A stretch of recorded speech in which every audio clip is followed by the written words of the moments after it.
Today's daily map is Sal Viento Karst, the previous permanent map for CC9. The challenge of the day is pretty darn tough for the fact that the Sea Reapers have a high amount of HP and they don't lose enough of it over time. Hence, when doing your risk gate, I suggest you take the other risk tree where it doesn't give as much of a HP increase, but it increases their attack, their movement speed, but at least they still lose a considerable amount of HP, per second that is. So do this risk gate. When you want to do the challenge, you can take this with the support tag, and you can do the exact same strategy that I'm showing you over here. So, this is what you'll be using. Take a gravel, an E1 gravel will do, doesn't need to be a E2 gravel. Take 2 snipers. If your sniper is super strong, you might only need 1 sniper. Take a wandering medic. It's kind of crucial for it to be a wandering medic because you're trying to utilize the range. You'll see what I mean later on. And then also have a Susuro in play. So this is a single target medic, the stronger the better, and a Pioneer Vanguard. So the star of the show is a Lee on skill tree M3, and you don't need module level 3. Module level 1 is more than enough. But of course, the higher it is, the easier it will be. I would say you just need a level 60 Lee. Maybe even M2 will do, and then module level 1. The reason why the module is very important is because it lowers the amount of DP consumption that he does, which is 2 DP per second instead of 3 DP per 3 seconds, that is. So borrow that from a friend. I did hear that there is a Lee simp server, like a literal Discord server of people who loves Lee. I don't know if anyone's so kind to want to open membership to everyone, but I love Lee as well, so it's good to show him off today. Okay, you'll begin the map by placing a Pioneer Vanguard right over here, and then you'll feed 2 snipers.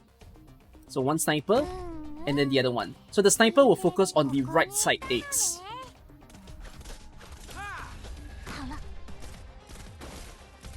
And then place a wandering medic over here, facing downwards. Then just wait for some DP to churn up. When you've got about maybe 30 DP, then that's a good sign of putting your Lee into the stage. So like right about here, I'll just place Lee, facing the eggs. So the great thing about Lee's talent is that he cannot get stunned by any enemies as long as he consumes DP. So he will eat up about, I believe it's 3 DP. Let me just take a look at his talent again. No, he consumes 4 DP to block any stun that is being done to him. So basically, you make a payment in order for Lee to work very well. So he's not gonna get too hurt by things like the Sea Reaper, the first to talk, and the eggs, making him probably the best operator you can ask for today's daily. It's not easy to kill off the enemies in this challenge since the Sea Reapers are the one being buffed. So you need to hold them back with something like what you see here.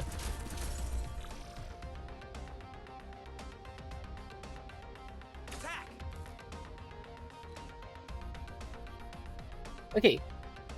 Now you're gonna see Lee get targeted by the first to talk. What I need you to do is that you remove your wandering medic at this point and switch it for a single target medic facing towards Lee. Just like that. The reason is that there is another first to talk spawning on the top later.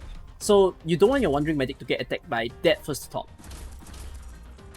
I need you to hold the first to talk back a little bit more with like a gravel for instance, just so that you give Lee enough time to kill the flower. Now another thing to note is that notice that the first to talk did not target my Susuro. The reason for that is that Lee has taunt. So he increases the attack priority for all the enemies around him. So that's why Susuro wasn't under fire. I'm just gonna bait this Sea Reaper and get it to walk closer towards Lee. Because I want the what do you call that? I'm gonna turn on Susuro's skill as well to give better healing. I want the Sea Reaper to be quickly killed before the first to talk spawns. So for this next Sea Reaper as well, I'm gonna do the same thing. I'm gonna bait and then attack so that he rushes towards Lee. You're gonna see again the first to talk targets Lee. This is a good signal that you can place back your wandering medic on the top over there. Your wandering medic won't get attacked because Lee has again taunt, which works very well.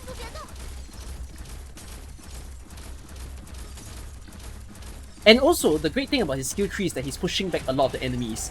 So if enemies have a small push force, you can see how Lee is just controlling them, not letting them get into his range. So you've just got a flower left and then one more little range enemy, and you're good to go. That's basically the entire of this stage. Lee is amazing of an operator. He's very underrated, but I do think he has so much to offer in the game. As long as you can compensate, of course, by giving him the DP that he needs. Anyways, max risk is quite different from this. Let's go there. To know about today's max risk, there is attack down, there is HP up, which is the two things you don't want to see coming together, making this challenge a complete difficult one to do. And then there's also HP down, so your operators are going to die much faster.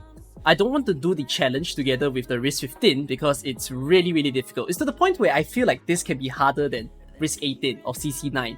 So I'll do it like this, and then we gotta switch out our operators. So the star of the show is actually going to be an Irene, because Irene ignores defense when she's attacking levitating enemies, which is super helpful over here. I'm also going to use a Skadi Outer to buff Irene. I will be using Silver Ash Beautiful Talent, which is the lowered redeployment time. Who is going to benefit from it? It's going to be a Surtur and a Arc. So I'm going to use the combination of Skadi Outer, Arc and Surtur to kill the first two talks later on. And then at the same time, there is also going to be a Wandering Medic. So that Wandering Medic is a Honeyberry that I shall borrow from my friend. Right over... It looks like I need to refresh. And we have Honeyberry. Let's play the stage.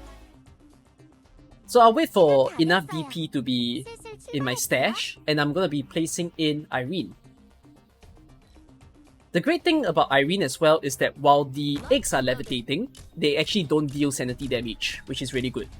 So just as you see here, when the levitation happens, no sanity damage, but of course when they come down and if I'm still attacking them, they will deal their sanity damage. Then I'm going to place a Skadi Outer to buff my Irene. So it's all about spamming Irene's skill in order to kill off the enemies as fast as possible.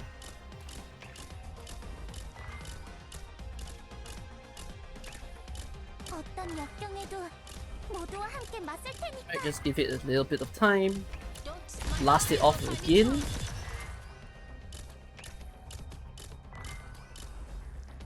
And then the flower is gonna spawn on the bottom left just in a bit.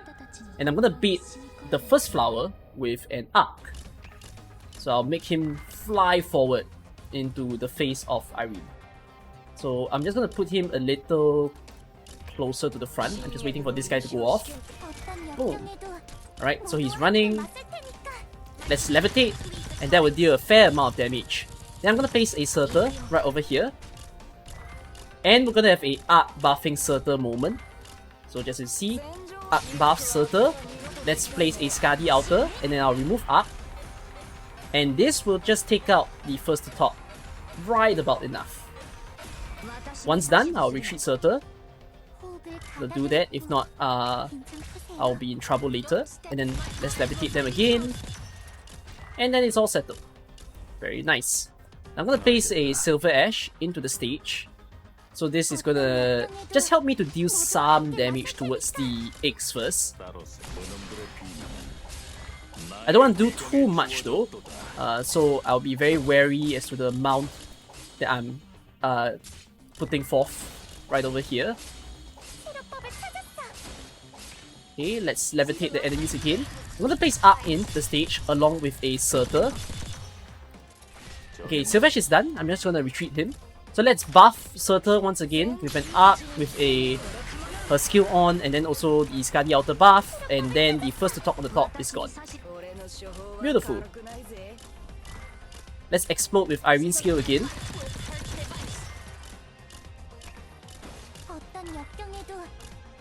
And then we've just got a few more enemies to go. So I really appreciate Skadi Outer being here, because Skadi Outer does simplify quite a bit of stuff. And now I've got an egg and the flower trapped onto me. Oh, Skadi is gone. It's okay, not gonna be a huge issue. Because now all that matters is that I kill the flower. So I can settle that by, for instance, placing in a Surtur. Then there's a Silver Ash assisting as well. Let's use Irene to levitate the guy. And then there you go, that's how I do today's daily. So 2 boss killers, a beautiful Irene, and then a few buffers in order to assist me in the stage. a bit tricky of a Max Risk daily, but if not, there are just a few more to go before CC10 ends. I hope you guys have been enjoying, and I shall see you in the remaining dailies to come. Alright, bye bye!